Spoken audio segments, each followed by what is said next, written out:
इसलिए आज से हमारे साथ इसी घर में रहेगी। हर्षु, ये तुम्हारे लिए। नहीं मौसी, रहने दो। अरे ले ले बेटा, इतने प्यार से दे रही है, ले ले रख ले। दीदी, मैं आपके लिए भी कुछ लाई हूँ। हमारे लिए पूरे 75,000 का है। बहुत।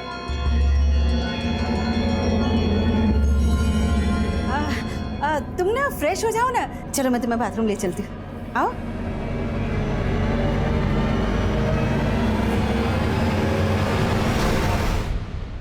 कहाँ थे आप? कब से फोन लगा रहे हैं? सॉरी, वो हमारे मोबाइल की बैटरी चली गई थी। अरे तो पीसीओ से एक फोन कर देते, कितनी टेंशन हो गई थी हमें। क्या हुआ, नौकरी नहीं मिली क्या? नहीं, नौकरी तो लग गई। सच? और इतनी अच्छी खबर आप हमें ऐसे बता रहे हैं? थोड़ा थक गए। पापा मैं आपका सर दबाऊं? अरे नहीं बच्चा, ठीक हो जाएगा वो। हाँ? तुम जाओ होमवर्क करो। अच्छा, बातें बाद में, आप फ्रेश हो जाइए, मैं खाना लगा देती हूँ।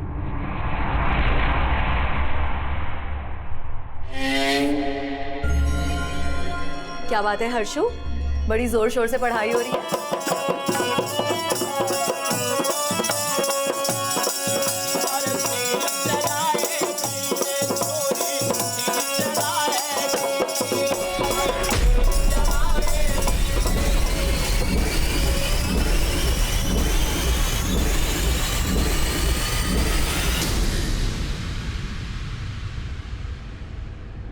क्या हुआ जी? वो पापा, आपने कोई बुरा सपना देखा? हाँ बेटा, बुरा सपना ही था। फिर वही सपना देखा क्या?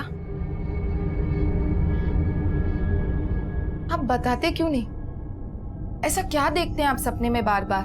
बुरे सपने बताते नहीं है, कहते हैं बुरे सपने बताने से सच हो जाते हैं। नमस्कार, आदाब। मैं आदिल खान, क्राइम पेट्रोल दस्तक में आपका इस्तकबाल करता हूं। हर इंसान का कोई ना कोई पास्ट होता है, लेकिन ख्वाबों का ना तो कोई पास्ट होता है ना प्रेजेंट होता है। ख्वाब दरअसल इंसानी जहन के वो तसव्वुरात हैं जिनके कई बार बहुत गहरे मायने होते हैं और कई बार ये बेमायने से नजर आते हैं। लेकिन जिस ख्वाब की बात गजेंद्र कर रहा था वो इस केस की एक ऐसी हकीकत थी जो हमें हिलाकर रखने वाली थी। दरअसल ये केस गजेंद्र की जिंदगी की एक ऐसी किताब थी जिसका हर पन्ना दुख, दर्द और खून की स्याही से लिखा हुआ था। ये दही चीनी खाइए और अच्छे से इंटरव्यू देकर आइए। चलते हैं, बस का टाइम हो गया है। इंटरव्यू में लेट हो गए तो इंप्रेशन खराब हो जाएगा पूरा। बेस्ट ऑफ लक पापा। थैंक यू बेटा। और देखो, समय सर मम्मा के साथ पहुंच जाना स्कूल। हाँ, चलते हैं।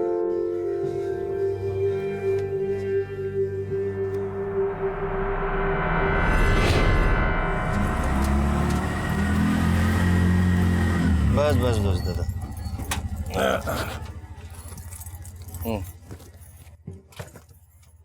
500 का दादा, मेरे पास खुले नहीं है। ओए, क्या हो रहा है? चल।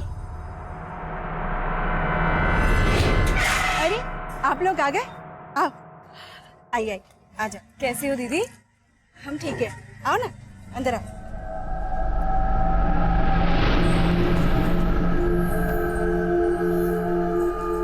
अरे हर्षु, ऐसे टुकुर टुकुर क्या देख रहा है? आ इधर, देख कौन आया है। आ ना, नमस्ते कर, ये तेरी मौसी है। नमस्ते माँ, आपने कभी बताया नहीं इनके बारे में। वो क्या है ना हर्षु, तुम्हारी मम्मी राज छुपाने में एकदम माहिर है।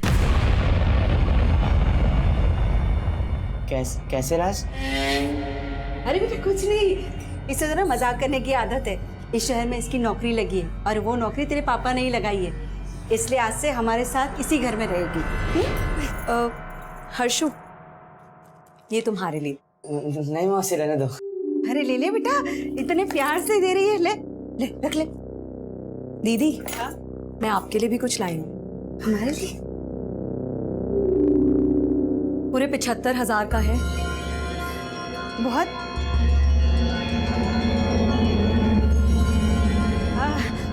तुम ना फ्रेश हो जाओ ना, चलो मैं तुम्हें बाथरूम ले चलती हूँ, आओ।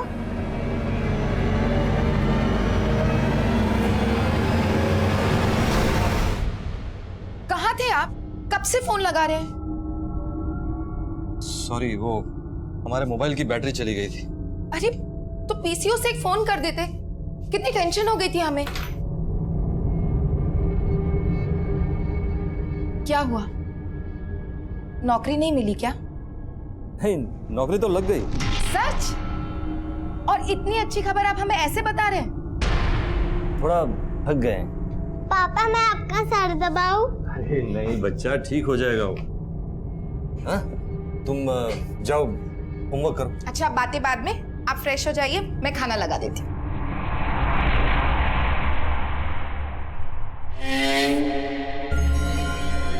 क्या बात है हर्षु, बड़ी जोर शोर से पढ़ाई हो रही है। ओह, तुम्हारे इस बार 10th के बोर्ड्स है ना?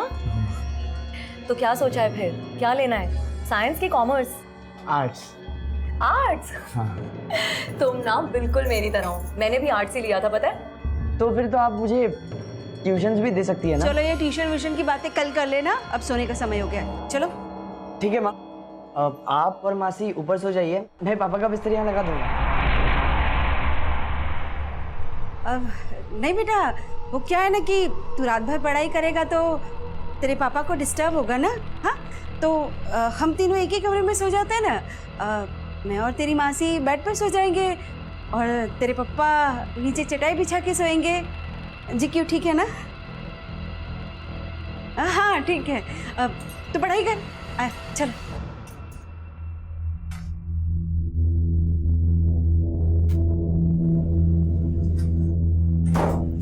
तुम नीचे अपने बेटे के साथ नहीं सो सकती थी क्या? कबाब में हड्डी बनना जरूरी है? नहीं, कोई कबाब में हड्डी नहीं बनूंगी, मैं यहाँ नीचे चटाई बिछा के सो जाऊंगी ना। फिक्र मत कर। नीलिमा, तुम्हें ये नीचे चटाई चुभेगी, रुको मैं चादर ला दूं। ये बिछा लो। लाओ, मैं कर लूंगी। लो लो, उधर जाओ। वाह प्रमोद, तुम तो बड़े केयरिंग हो, लेकिन अब तुम्हारी देखभाल की जरूरत मुझे है।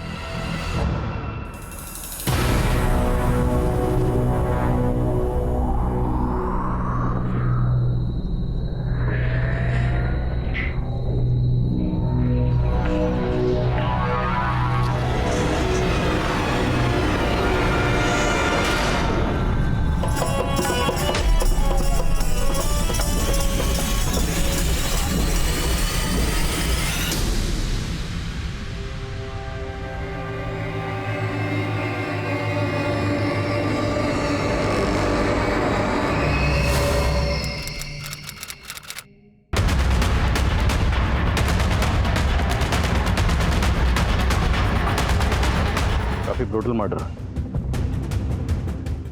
मल्टीपल स्टैबिंग हुई। आसपास की किन्नर कम्युनिटी में पता करो, और अगर कोई मिसिंग कंप्लेंट है तो उसे स्कैन करो। Okay sir.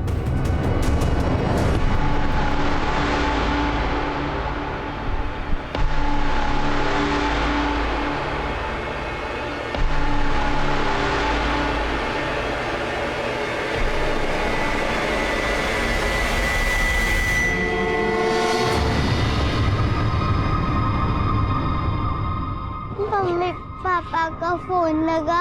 नहीं लगा बेटा, लेकिन तू परेशान मत हो, तेरे पापा जल्दी आ जाएंगे।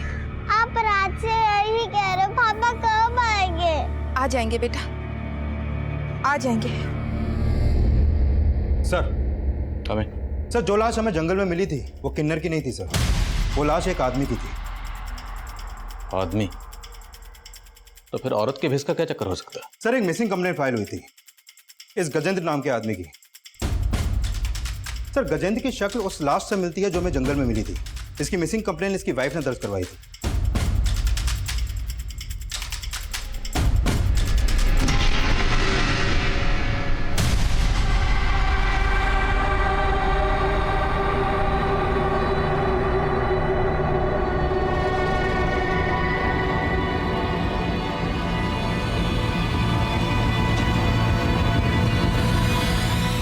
क्या बोल रहे साहब? वही बोल रहे हैं जो हमने देखा, जो हमारे सामने आया। हमें जब आपके पति गजेंद्र की लाश मिली, उस वक्त वो औरत के भेष में थे। अब इसके पीछे कोई ना कोई वजह तो होगी। आपको कुछ अंदाजा? मुझे कुछ समझ नहीं आ रहा साहब, लेकिन पिछले कुछ दिनों से वो बहुत परेशान रहते थे। अजीब अजीब सपने आते थे उनको। सपने? कैसे सपने? उन्होंने कभी बताया नहीं, बस यही बोलते थे कि बुरे सपने बता दो तो सच हो जाते। और वो ये सपने कब से देख रहे थे? पिछले 3 महीनों से साहब, जब से उनकी बहन पूजा उन्हें छोड़कर चली गई। बहन क्यों छोड़ के गई? उसका एक लड़के के साथ चक्कर था साहब। गजेंद्र जी को यह सब पसंद नहीं था।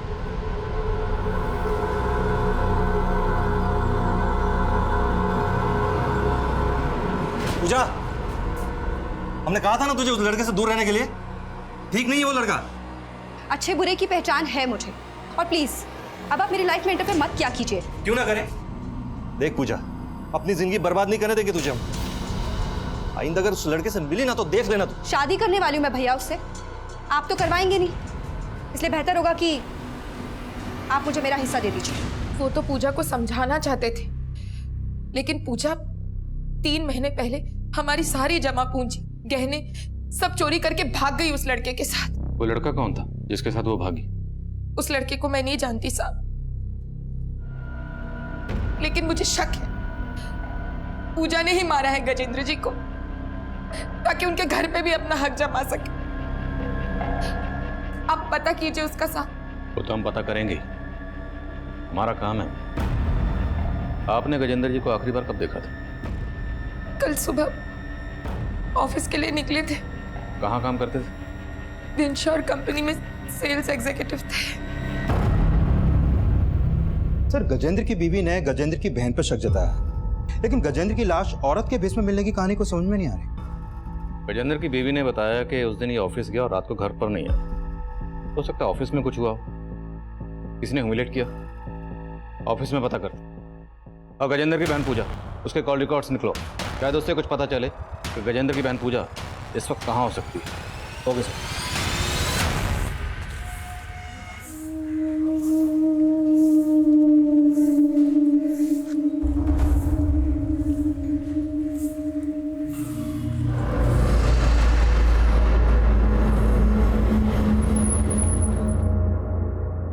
माँ, माँ, आप वो सीमा मौसी को कहीं और किराए पे लेके रहने को कहिए ना। उनके रंग ढंग अच्छे नहीं लग रहे। ये कैसे बातें कर रहा है तू? क्या बात है? आप जब कल घर पे नहीं थे ना, तो आपको पता है क्या हो रहा था? क्या हुआ?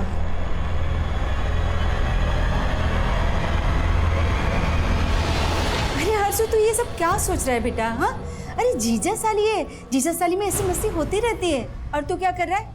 पढ़ाई छोड़ के इन सब में ध्यान दे रहा है। सब पढ़ाई पे ध्यान दे, समझा मेरी बात?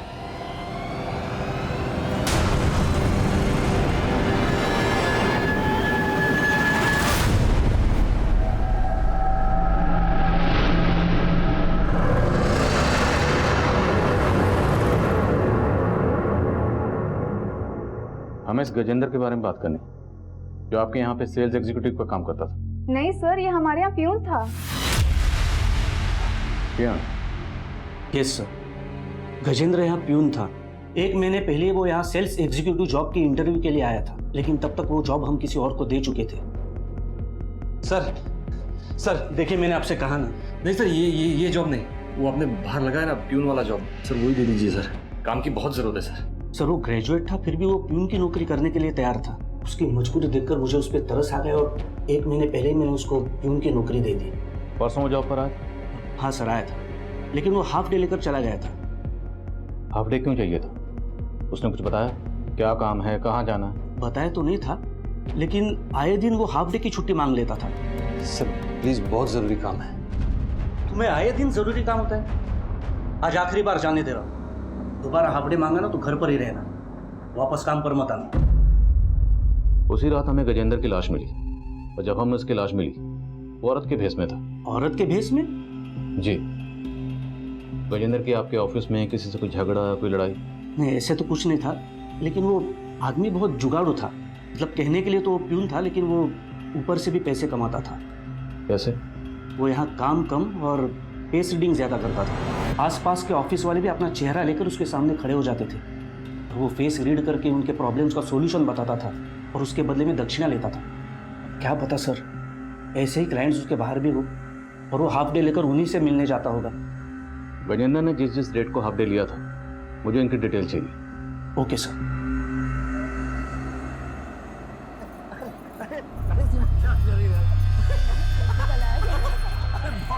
अरे तकलीफ हो रही है यार। अरे सीमा क्या कर रही है यार? अरे बहुत, अरे तकलीफ हो रही है यार। क्यों? तुम्हें तुम्हारी बीवी के सामने अपनी गर्लफ्रेंड के साथ रोमांस करना अच्छा नहीं लग रहा है क्या? बोलो बोलो बोलो ना।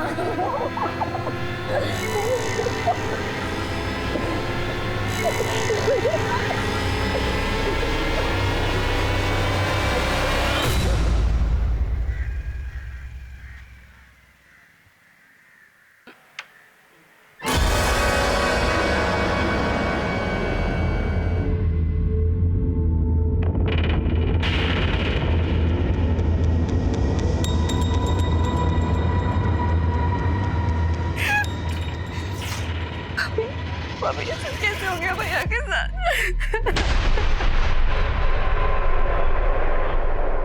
तू क्या कर रही है यहाँ? चल बाहर निकल, तू बाहर निकल। भाभी आप ये क्या कर रही है?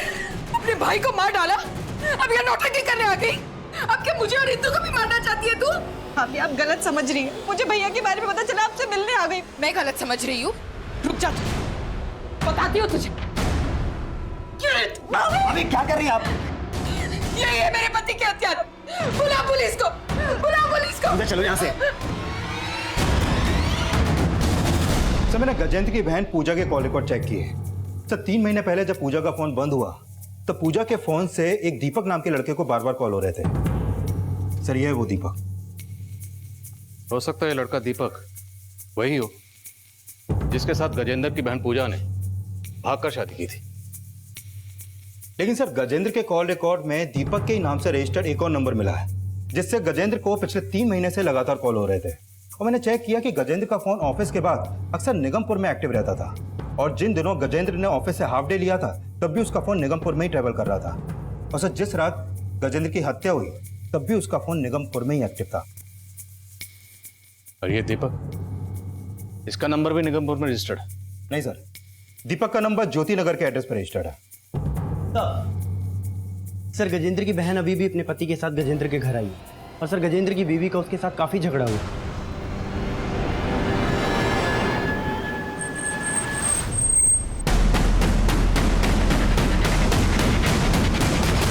भाभी बात समझने की कोशिश करो, हमने कुछ नहीं किया। हमारी इसने मेरे पति को मारा है, ले जाइए इन्हें।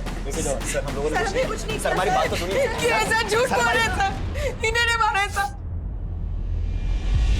तो जैसे ही हमें भैया की हत्या की खबर मिली, हम भाभी से अपना दुख बांटने चले गए, लेकिन उन्होंने सर भाभी हम पे झूठा आरोप लगा रही है। हम भला अपने भाई को कैसे मार सकते हैं? हमारी भाभी का तो ये भी कहना है कि पिछले 3 महीने से तुमने अपने भाई की कोई खबर नहीं ली। लेती भी कैसे? अपने भाई के घर से पैसे और गहने लेकर जो भागी थी। नहीं सर, हम मानते हैं कि हमने गजेंद्र भैया के खिलाफ जाकर दीपक से शादी की थी, लेकिन कोई चोरी करके नहीं भागे थे हम। लेकिन अपने भाई से हिस्सा तो मांग रही थी। हाँ सर, मैंने भैया से हिस्सा मांगा था, लेकिन उस दिन भाभी ने हमसे बहुत झगड़ा किया। मुझे नहीं लगता कि अब हम एक छत के नीचे रह सकते हैं। बस मुझे मेरा हिस्सा चाहिए। क्या हिस्सा चाहिए तुझे? और इतने सालों से मुफ्त का बैठकर खा रही है वो?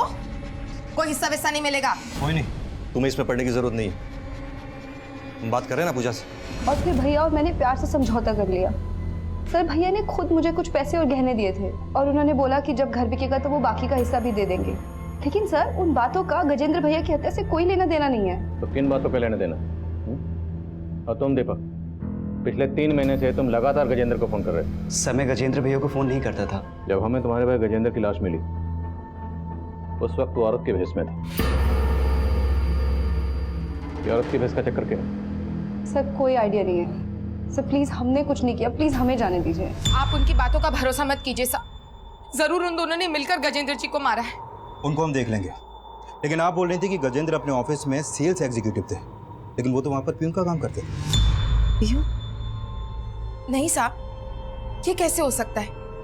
भला कोई बीए पास आदमी पियून का काम करेगा?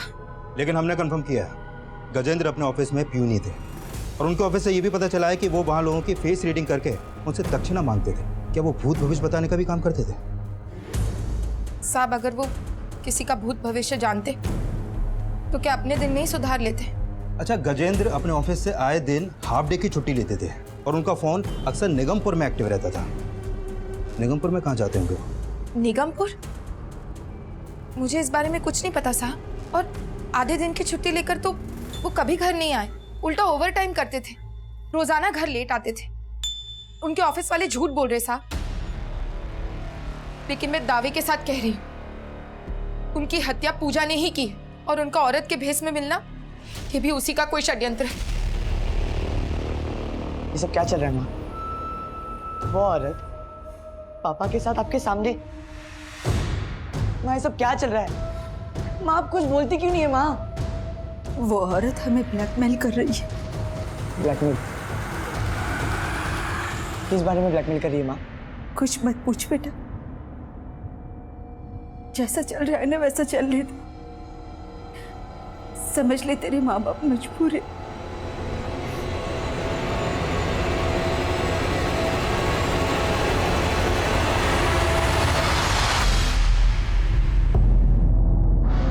क्या हो रहा है? हाँ? ज्यादा गर्मी आ रही है? हाँ? रुक रुक। I'm sorry. अब पता करो कि गजेंद्र निगमपुर में कहाँ जाता था। गजेंद्र से जुड़ी हर छोटी बड़ी बात पता करो। हमारे लिए जानना जरूरी है कि जिस दिन गजेंद्र का कत्ल हुआ उस दिन गजेंद्र औरत के भेष में क्यों था। सर,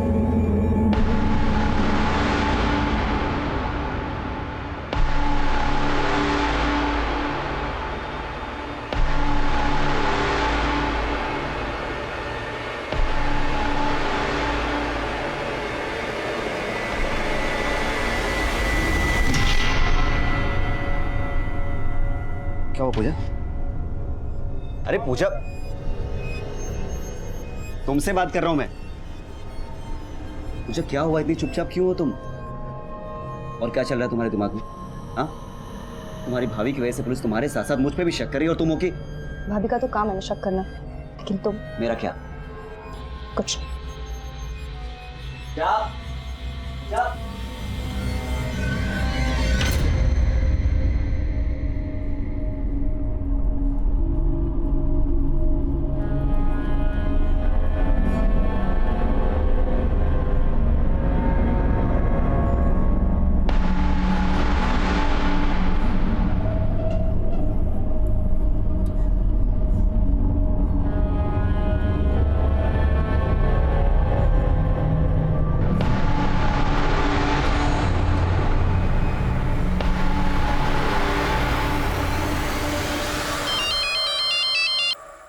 हेलो, मोहिनी जी कैसी हैं आप? कौन बोल रहे? मैं आपका शुभचिंतक बोल रहा हूँ। मैं जानता हूँ कि आपके पति गजेंद्र को किसने मारा। कौन बोल रहे हो तुम? अरे ये जान के क्या करेंगी, लेकिन आप इस गलतफहमी में मत रहिएगा कि आपके पति गजेंद्र को उसकी बहन पूजा ने मारा। दरअसल उसे किसी और ने मारा। किसने? ये जानने के लिए तो आपको मुझे 3 लाख रुपए देना पड़ेगा।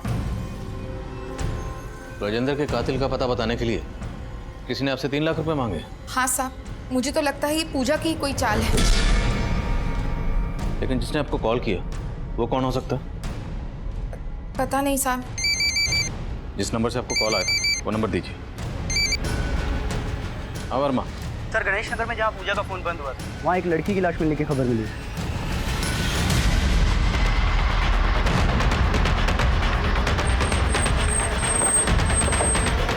जय हिंद सर। सर, लाश के पास से ये पूजा शर्मा नाम की आईडी मिली।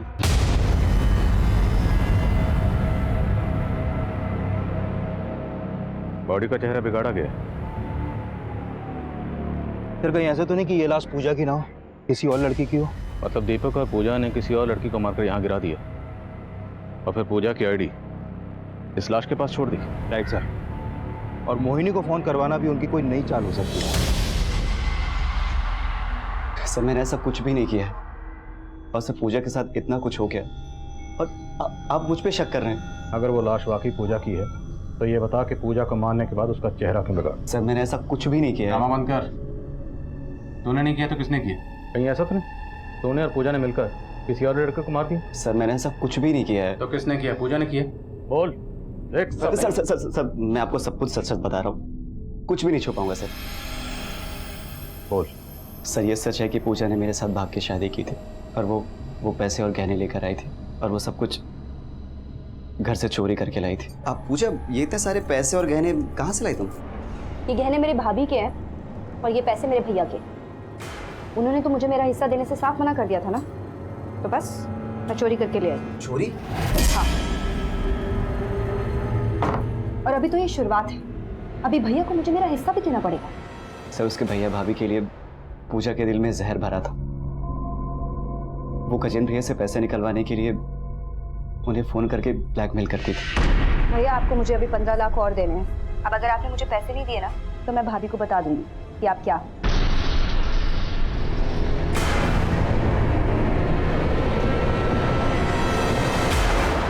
ऐसा क्या था जिसकी वजह से पूजा अपने भाई गजेंद्र को ब्लैकमेल कर रही थी? सर वो तो मुझे नहीं मालूम है। वो गहने और पैसे तेरे पास ही हैं? मेरे पास कुछ भी नहीं है और पूजा जो कुछ भी लेकर आई थी सब कुछ घर पे ही रखा है। सर मुझे तो ऐसा लग रहा है कि भाई बहन से किसी ने एक एक करके दुश्मनी निकाली है। कौन दुश्मनी निकाला? सर ये तो मुझे नहीं पता, लेकिन सर मैंने कुछ भी नहीं किया है। दीपक का बयान पूजा पर हमारा शक और भी गहरा कर रहा था। हमने चेक किया, पूजा के अकाउंट में काफी पैसे थे जो उसने गजेंद्र के कत्ल से पहले ही निकाल लिए। हम तब ये भी तय नहीं कर पा रहे कि हमें जो लाश मिली थी वो लाश वाकई पूजा की थी या फिर किसी और को मारकर उसे पूजा की पहचान दी गई थी। इसलिए हम उस लाश का डीएनए गजेंद्र के डीएनए से मैच करवा कर देखना चाहते थे। मोहिनी को जिस नंबर से फोन किया गया था वो नंबर एक पीसीओ का था। उस पीसीओ से तो कॉलर की कोई लीड नहीं मिली, लेकिन निगमपुर जहाँ पर गजेंद्र का फोन अक्सर एक्टिव रहता था वहाँ से गजेंद्र के बारे में एक चौंकाने वाली जानकारी सामने आई। वो दोस्त कौन था उस गजेंद्र मतलब उस बबली का? बॉबी नाम था साहब उसका। कहाँ मिला गया बॉबी? मालूम नहीं साहब, काफ़ी टाइम से उन दोनों को यहाँ देखा नहीं मैंने। बॉबी का फ़ोन नंबर है तुम्हारे पास? साहब फ़ोन नंबर तो नहीं होगा। स्केच बनवा सकते हैं उसका? हाँ साहब रोज़ ही देखता हूँ, स्केच बनवा सकता हूँ सर। करो। गजेंद्र गाजीपुर में अक्सर इस शख्स के साथ देखा गया। आप जानती हैं सर? नहीं साहब, लेकिन ये बॉबी नाम है इसका। बॉबी नाम के किसी शख्स को जानती हैं? नहीं साहब, मैं किसी बॉबी को नहीं जानती, लेकिन गजेंद्र जी इस के साथ। देखिए हमें तो पता चला है कि गजेंद्र भी था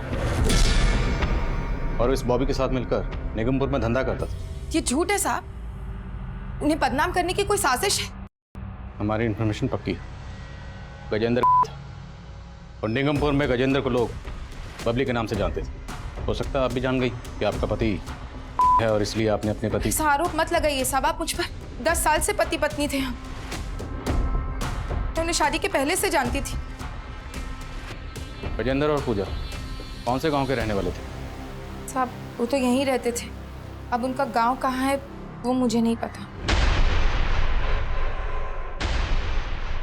ये गजेंद्र औरत के भेष में धंधा करता था, बीए पास था लेकिन पीएन की नौकरी करता था। हमारे सामने इसकी शख्सियत के कई शेड्स आ गए, लेकिन इसकी बीवी मोहिनी का कहना है कि वो ये तक नहीं जानती कि गजेंद्र कहाँ का रहने वाला था। मुझे लगता है इस केस को समझने के लिए हमें पहले गजेंद्र की असली शख्सियत को समझना होगा। सर एक बात और है, दीपक ने बोला था कि पूजा गजेंद्र को ब्लैकमेल कर रही थी। शायद पूजा गजेंद्र की बीवी को गजेंद्र की इसी दोहरी शख्सियत की असलियत बताने की धमकी दे रही हो। मुमकिन है, लेकिन ये भी मुमकिन है कि गजेंद्र की बीवी मोहिनी को गजेंद्र की असलियत के बारे में पता चल गया हो और इसी ने मोहिनी की बैकग्राउंड खंगालो। और गजेंद्र के साथ जो दूसरा किन्नर था बॉबी, उसकी क्या लीड है? सर फिलहाल बॉबी का कुछ पता नहीं लग पा रहा, लेकिन हमारी टीम लगी हुई है। हमारे लिए बॉबी की लीड बहुत ज़रूरी है कि जिस लड़की की लाश हमें मिली थी वो लाश वाकई पूजा की या दीपक और पूजा दोनों मिलकर कोई गेम कर रहे हैं। डीएनए रिपोर्ट का क्या स्टेटस है? सर रिपोर्ट आने में थोड़ा टाइम लगेगा। मैं कमी सर पूजा और गजेंद्र दोनों की प्रोफाइल को अच्छे से चेक किया है सर। उन दोनों के अकाउंट से कोई ऐसा क्लू नहीं मिला है जिससे उनका नेटिव एड्रेस पता चले, लेकिन सर उन दोनों भाई बहन के अकाउंट में एक कॉमन प्रोफाइल मिली है। ये देखिए सर, ये सीमा है, पूजा इसके साथ काफ़ी ज़्यादा टच में थी। और सर ये सीमा गजेंद्र के सोशल मीडिया अकाउंट में भी एज अ फ्रेंड ऐड है। हाँ तो ये सीमा गजेंद्र और पूजा दोनों को जानती थी। रहती कहाँ है? सर हमारे साइबर सेल ने जब इसके प्रोफाइल को चेक किया तो हमें इसका एड्रेस मिला था। सर मैंने नवीन को वहाँ पे भेजा था, लेकिन सर इसके घर पे काफ़ी दिनों से ताला लगा हुआ है। इसका कोई फ़ोन नंबर? नहीं सर, इसका कोई फ़ोन नंबर तो नहीं मिला है, लेकिन हाँ सर इसके अकाउंट में ही प्रमोद नाम के आदमी की प्रोफाइल मिली। सर सीमा इसके साथ काफ़ी टच में थी। इस प्रमोद का एड्रेस निकलो। गजेंद्र और पूजा से जुड़े हर शख्स से मिलना ज़रूरी है। सर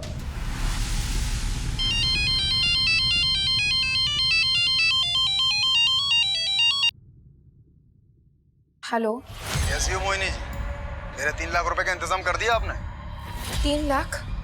अरे मैंने आपको बोला था ना कि आप मुझे 3 लाख रुपए देंगी तो मैं आपको बताऊंगा कि आपके पति को किसने मारा है। पर तुम हो कौन?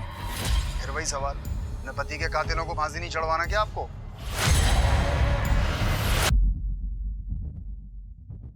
सर अभी अभी गजेंद्र की बीवी मोहिनी को एक कॉल आया था।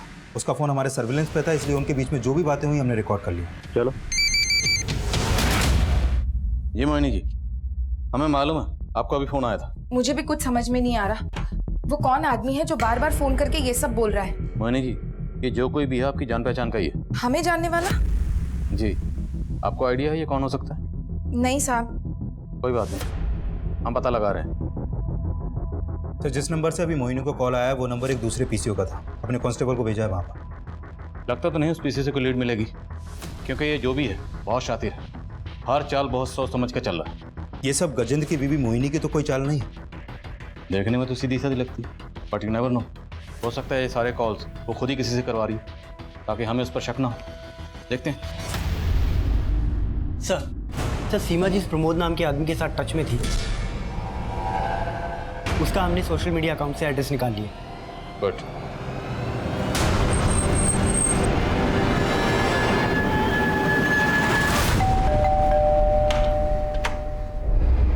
जी? ये दरअसल एक केस के सिलसिले में हम सीमा से बात करना चाहते थे और हमें पता चला कि वो आपकी दोस्त है। तो क्या आप बता सकते हैं कि सीमा आजकल कहाँ? जी वो मुकुंदपुरा में रहती है सर। वो हमने चेक किया, काफ़ी दिनों से उसके घर पे ताला लगा हुआ है। आपके पास उसका नंबर तो होगा? जी।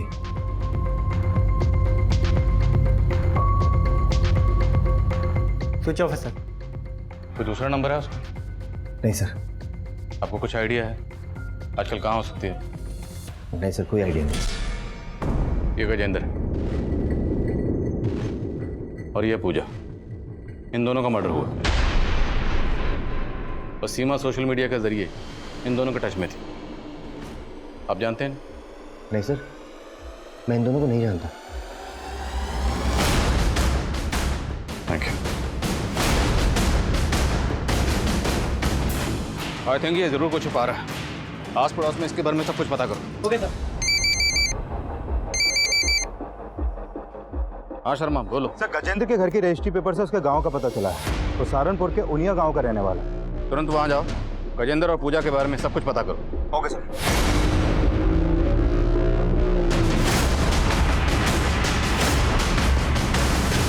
सर ये तो सीमा है, प्रमोद की साली। प्रमोद की साली? जी हाँ, प्रमोद की वाइफ की कजन है। पिछले कुछ दिन से वो यहीं पे रह रही थी, फिर अचानक से कहीं गायब हो गई। हाँ सर, सीमा यहीं रहती थी सर, लेकिन सर हमें नहीं पता वो कहाँ रहती। कोई बात नहीं, अब हमें सब कुछ पता है। हमें पता है कि तेरा और सीमा का रिश्ता क्या था। अब आगे की कहानी यहीं बोलेगा कि थाने लेके जाओ? क्या करा? Sir sir sir sir sir बताता हूँ सर, बताता हूँ सर। बोल। सर मैं और सीमा एक ही ऑफिस में एक साथ काम करते थे और उसे मुझसे प्यार हो गया और मुझे भी सर। मैं पहले से मैरिड था और जब मुझे अपनी गलती का एहसास हुआ मैं सब कुछ खत्म करना चाहता था, लेकिन सर मैं नहीं जानता था सीमा ये सब सुन के ऐसा रिएक्ट करेगी। अगर तुम्हें ये सब खत्म ही करना था तो तुमने मेरे साथ रिश्ता ही क्यों रखा और तुमने मुझे पहले क्यों नहीं बताया कि तुम शादीशुदा हो? एक दिन वो नीलिमा के पास आ गई और इसे सब कुछ बता दिया। प्रमोद, तुमने मुझे धोखा दिया, मुझे। मैं छोड़ूंगी नहीं तुमको। अब देखो मैं क्या करती हूँ तुम्हारे साथ। छोड़ो। बस करो नीलिमा, ये मेरे नजदीक इसलिए आया क्योंकि तुम कभी इसे अपना बना ही नहीं पाई। सीमा जानती थी कि नीलिमा थोड़ी लालची है और इसने एक दिन सीमा से मिलके मेरा सौदा कर लिया सर। देखो, अगर तुम प्रमोद को छोड़ना नहीं चाहती हो तो ठीक है, लेकिन मुझे यहाँ रहने की जगह देनी होगी। उसके बदले में मैं तुम्हें आज ही 2 लाख दूंगी और हर महीने 20,000 दूंगी। मुझे मंजूर है। सर मैं मजबूर था, अगर ना करता तो ये दोनों मिलकर मुझे अंदर करवा देती। दूध के धुले मत बनो, सारी मुसीबत की जड़ तुम ही हो। तुम चुप करो, सारे तुम्हारी लालच। एक मिनट, पहले ये बताओ सीमा कहाँ? सीमा चाहती थी कि हर्षु हमारे साथ ना रहे, तो बस। मैं हर्षु के साथ इस घर में नहीं रह सकती हूँ, निकालो उसको यहाँ से। कैसे बातें कर रही हो? मैं अपने बेटे को घर से बाहर निकालूंगी? होश में तो हो तुम? तुम्हें अपने बेटे के साथ इस घर में अगर रहना है तो रहो। मैं प्रमोद को लेके यहाँ से जा रही हूँ। चलो प्रमोद। ऐसे कैसे लेके जाओगी? पति है मेरे वो। कीमत दी है मैंने तुम्हें इसकी, इसीलिए मेरे। बस बस सीमा, बहुत हो गया, अब और नहीं। भगवान के लिए मुझे बख्श दो, मैं कहीं नहीं जाने वाला। तुमने अपनी बीवी के सामने मेरी इंसल्ट की। हाँ की। देखना तुम सबका मैं क्या हाल करती हूँ। पर उस दिन वो चली गई, उस दिन के बाद से हमने उसे कभी नहीं देखा। कैसे देखते? तुमने उसको गायब जो कर दी। बोलो सीमा कहाँ? सर ऐसा कुछ नहीं हुआ था सर। तो कैसा हुआ था? गजेंद्र और पूजा को भी जानते थे ना तुम? नहीं सर, हम उन दोनों को नहीं जानते सर, और नहीं हमें पता है कि उस दिन के बाद से सीमा कहाँ चली गई सर। मेरा विश्वास कीजिए सर।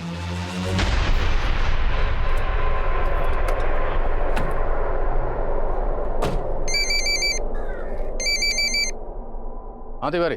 सर गजेंद्र के गांव से कई चौंकाने वाली बातें पता चली हैं। वो सीमा जिसके पूजा टच में थी, वो गजेंद्र और पूजा की ही बहन। सीमा गजेंद्र और पूजा की बहन? हाँ सर, ये तीनों बच्चे गिरधारी और सावित्री के थे। गिरधारी की मौत काफी पहले ही हो गई थी, फिर उनकी मां ने एक रमेश नाम के आदमी से शादी की थी। सर ये रमेश नौटंकी ग्रुप चलाता था और 20 साल पहले उसकी भी हत्या हो गई।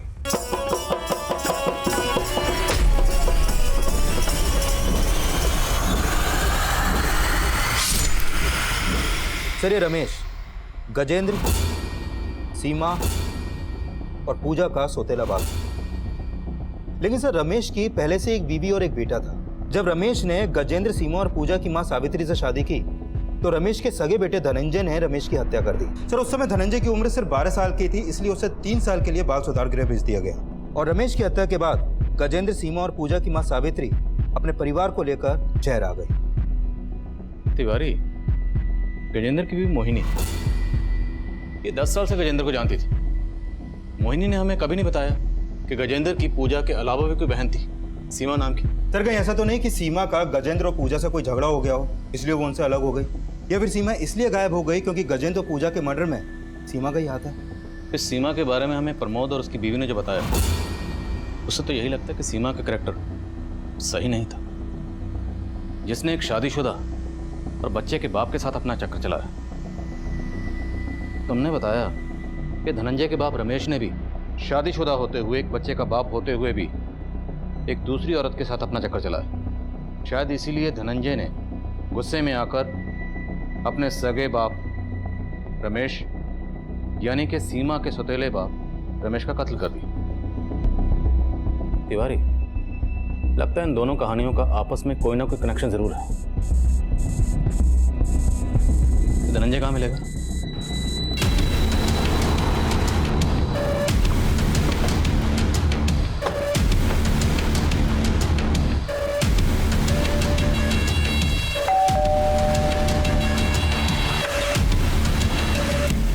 जी धनंजय? मैं ही धनंजय हूँ, बताइए। सर मेरी माँ को मेरे बाप ने धोखा दिया था और मैं उस समय बर्दाश्त नहीं कर पाया था। तो बाप का गुस्सा अब तक तुम्हारे? सर जो मैंने किया था उसकी सजा मैं पा चुका। मुझे नहीं पता कि अब वो लोग कहाँ रहते हैं, और उनकी माँ ठीक औरत नहीं थी। मेरे बाप के अलावा उसने कई और मर्दों को फांस रखा था। मुझे नहीं पता किसने क्या किया है। किसकी बात कर रहे? सर बात पुरानी है, मुझे ठीक से याद भी नहीं है, लेकिन लोग बोलते हैं कि गजेंद्र की माँ प्रोस्टिट्यूट थी। धनंजय का यह बयान सही साबित हुआ कि गजेंद्र, सीमा और पूजा की मां प्रोस्टिट्यूट थी, जो सालों पहले गुजर चुकी थी। लेकिन इन सारे मर्डर्स के पीछे किसी का क्या मोटिव था, वो अभी तक सामने नहीं आया। और वो लाश पूजा की ही थी या किसी और की, ये राज भी अभी तक बरकरार था। और सीमा के गायब होने की कहानी भी हम समझ नहीं पा रहे।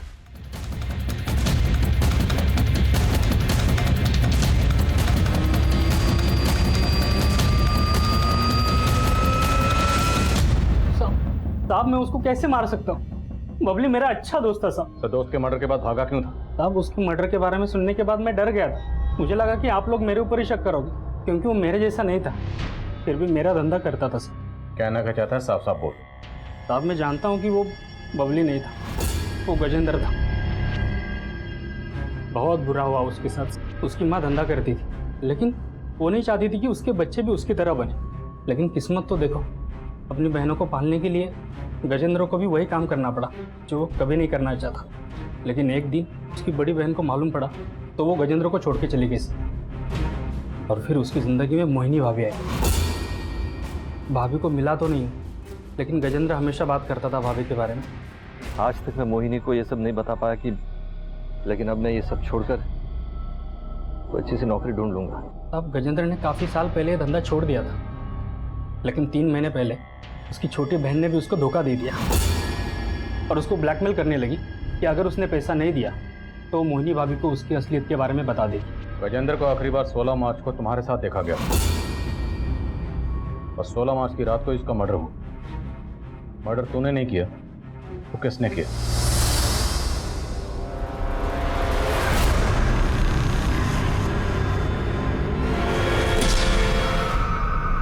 कौन था गाड़ी?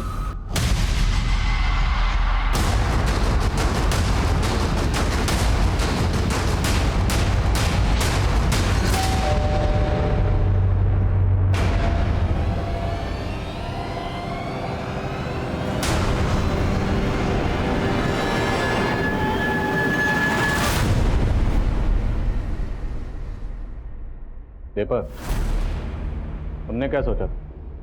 तुम हमें नहीं बताओगे तो हमें पता नहीं चलेगा कि धनंजय तुम्हारा मौसेरा भाई। और तुम धनंजय, 20 साल पहले तुमने अपने बाप का कत्ल किया। हाँ सर, 20 साल से मैं उस आग में जल रहा था। मेरा बाप ही मेरा दुश्मन नहीं था, गजेंद्र की माँ और उसका सारा खानदान मेरा दुश्मन था। मुझे उन सब से बदला लेना था। सर मैंने पूजा को उसके भाई के खिलाफ इतना बरगलाया कि वो अपने घर से पैसे और जेवर चोरी करके मेरे साथ रहने आ गई। फिर हमने पूजा के जरिए उससे बहुत सारा पैसा वसूला और उसके बाद हमने गजेंद्र को मारने की प्लानिंग की। और सर हम उसका पीछा करते हुए निगमपुर गए। अबे देख क्या रहा है? अंदर बैठ, गाड़ी में बात करनी है तुझसे। हमने उसे सुनसान जगह ले जाके उसकी हत्या कर दी। और सर हमें मालूम था कि गजेंद्र की हत्या के बाद उसकी बीवी का शक पूजा पे ही जाएगा। और मुझे पता था कि पूजा अपनी बहन सीमा के टच में है। और उस दिन पुलिस स्टेशन से घर आने के बाद पूजा कपड़े बदल कर अपनी बहन सीमा से मिलने जा रही थी, लेकिन हमने उसे रास्ते से किडनैप कर लिया। और हमने पूजा का चेहरा इसलिए बिगाड़ा ताकि आपको लगे कि पूजा ने कोई गेम प्लान किया। और फिर हमने गजेंद्र की बीवी को फ़ोन किया और बोल दिया कि गजेंद्र का खून पूजा ने नहीं किया है, बल्कि किसी और ने किया है। और सर हमें ये मालूम था कि गजेंद्र की बीवी आपको ये सब कुछ बताएगी, लेकिन आप उस पर शक करेंगे। लेकिन सर हमारा प्लान इससे भी ऊपर था।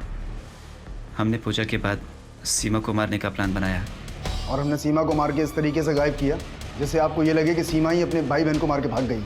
बहुत लंबी प्लानिंग की तुम दोनों ने, लेकिन तुम दोनों ये भूल गए कि कानून के हाथ किसी भी मुजरिम की प्लानिंग से कहीं ज्यादा लंबे होते।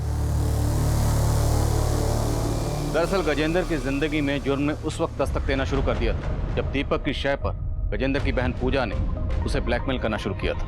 अगर गजेंद्र ने हिम्मत करके सब कुछ सच सच अपनी बीवी को बताया होता और पुलिस की मदद ली होती तो शायद गजेंद्र की बीवी और बेटी को उस सच्चाई से इतनी तकलीफ और पछतावा ना होता जितना वो आप गजेंद्र को खोने के बाद महसूस कर रहे होंगे। अब मैं आदिल खान आपसे इजाजत देता हूं। आपसे फिर मुलाकात होगी एक और नए केस के साथ।